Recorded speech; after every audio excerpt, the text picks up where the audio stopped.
Hola, ¿cómo están amigos y amigas? En un nuevo capítulo más de Jano el Cirujano, donde les voy a intentar resumir los cálculos de una forma pero muy simple. Los cálculos en la vesícula, que le vamos a llamar colelitiasis, que también estos pueden producir colecistitis aguda, que pueden ubicarse en el coledo y producir coledocolitiasis, colaquitis. Todos estos términos vamos hoy día a hablar de su clínica, de cómo podemos hacer el diagnóstico, y esto todo de una forma muy simple. Pero, ¿qué es un cálculo? ¿Qué rayos es esa cosa? Un cálculo básicamente es una piedra. En términos muy simples, es como una piedra.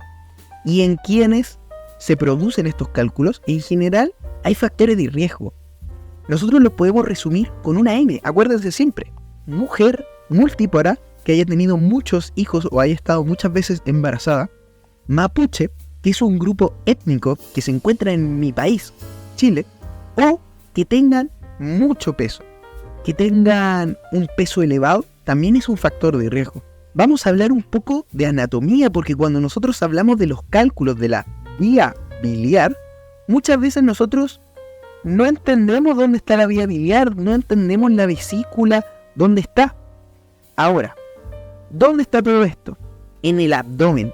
La vesícula biliar es un órgano que se encuentra bajo el hígado y que tiene la función de almacenar la bilis, que viene desde el hígado y que viene a través del conducto hepático derecho y también del conducto hepático izquierdo, que se juntan en el conducto hepático común.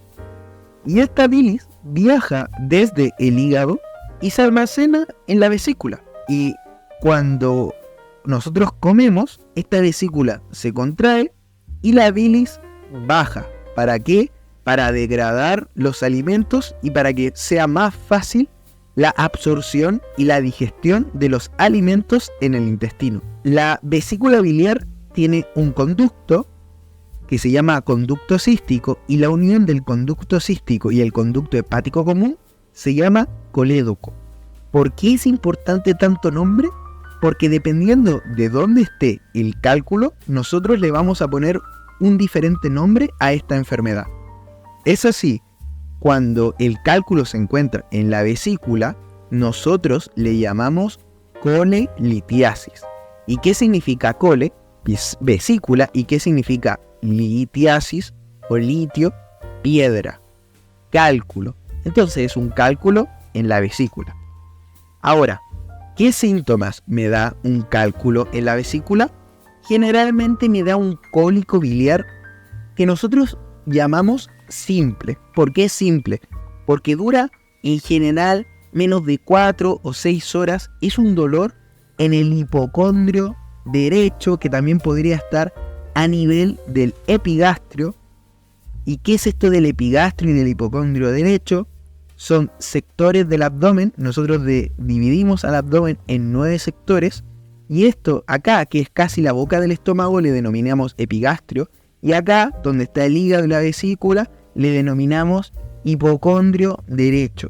Es un dolor tipo cólico. ¿Qué significa tipo cólico? Que tiene una intensidad que sube, me duele, pero también después baja. Y generalmente baja hasta niveles mínimos. A veces podría llegar incluso a desaparecer, pero por lo general se mantiene el dolor un poquito ahí, se mantiene. Y después vuelve a subir. Eso es un cólico. Puede estar asociado a náuseas y vómitos, pero este dolor dura menos de 4 horas. Cuando este cólico biliar, con estas características, con esta náusea, con estos vómitos, dura más de 4 a 6 horas, nosotros tenemos que sospechar que la vesícula se inflamó y se produjo una colecistitis aguda. La colecistitis aguda, además de estas náuseas y vómitos, puede tener compromiso del estado general. ¿Qué es el compromiso del estado general? Es cuando el paciente tiene falta de apetito, se encuentra cansado, no tiene energía, y además, cuando está complicada la colecistitis aguda, podría llegar a tener fiebre. Aunque una colecistitis aguda simple, sin ninguna complicación, sin ninguna perforación, sin ninguna necrosis, o sea, una muerte de la vesícula, generalmente solo tiene febrícula, que es una temperatura de 37.5 grados. Además, la colecistitis aguda clásicamente tiene el signo de Murphy. Este signo es el signo que ocurre cuando nosotros ponemos nuestra mano bajo el reborde costal y nosotros le pedimos al paciente que inspire, y cuando inspira se genera un tope inspiratorio porque al paciente le duele. ¿Por qué le duele? Porque nosotros estamos tocando su vesícula y cuando él inspira el diafragma baja y al bajar el diafragma la vesícula también baja y nosotros tocamos esa vesícula y él deja de respirar. ¿Cuándo ocurre este dolor? El cólico biliar simple se produce cuando el cálculo se impacta en esta zona del bacinete y como la vesícula secreta mucus, y esto va a generar que aumente la presión en la vesícula y esto duele, la distensión de la vesícula. Pero este cálculo se pone acá y se va. Entonces estos cólicos biliares pueden ocurrir un montón de veces, pero generalmente duran menos de 4 horas. Cuando el cálculo se pone en este sector y permanece en este sector, se empieza a generar un proceso de inflamación de la vesícula que luego genera primero el tejido linfático colapse, luego las venas colapsen y por último la circulación arterial colapse y se genera inflamación, puede llegar a perforación, puede llegar a necrosis y puede llegar a otras complicaciones. ¿Qué es la colédocolitiasis? Cuando estos cálculos están en la vesícula y se mueven por el conducto cístico y llegan al colédoco, se llama colédocolitiasis. ¿Y qué es lo importante de esto? Es que va a generar colestasia. ¿Qué es la colestasia?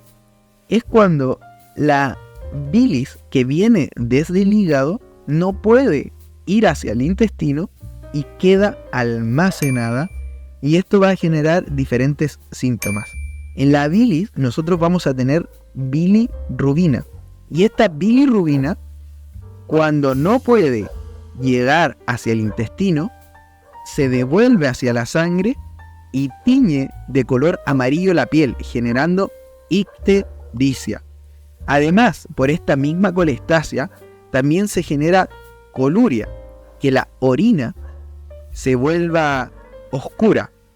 Y además, las sales biliares de la bilis producen prurito o picazón.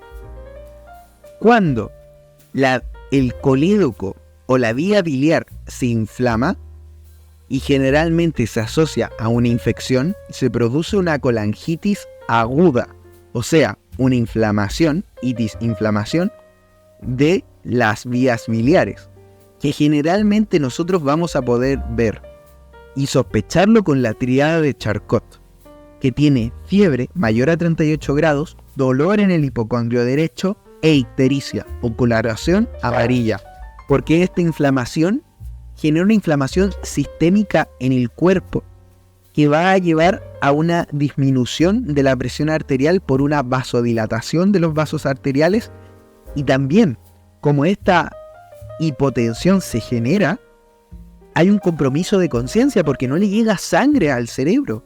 Este es un problema muy grave que incluso puede llegar a matar al paciente.